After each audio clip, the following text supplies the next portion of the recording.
घरात तोडफोड न करता वास्तुदोष दूर करता येतो, पण त्यासाठी सर्वात आधी घराच्या हृदयाला जागृत करावे लागते. हे रहस्य फार कमी लोकांना माहिती आहे.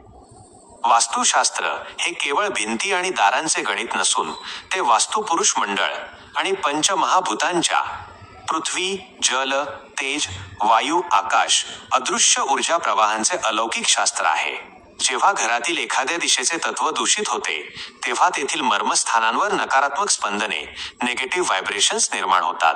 तोडफोड न करता घरातील प्राणायाम किंवा ऊर्जा समतोल साधण्यासाठी ब्रह्मस्थान म्हणजेच घराच्या मध्यभागाची शुद्धी करणे अत्यंत आवश्यक असते. हा भाग आकाश तत्वाचे केंद्र आणि वास्तुपुरुषाचे हृदय मानला जातो. जर ब्रह्मस्थानावर जडत्व, खांब किंवा भिंत असेल तर ऊर्जेची कोंडी होते. ही कोंडी फोडण्यासाठी तेथे स्फटिक, क्लिअर क्वार्ट्ज किंवा ब्रह्म पिरॅमिड स्थापित केला जातो, जो ब्रह्मांडातील सकारात्मक लहरींना आकर्षित करून घरातील अडकलेली ऊर्जा मुक्त करतो.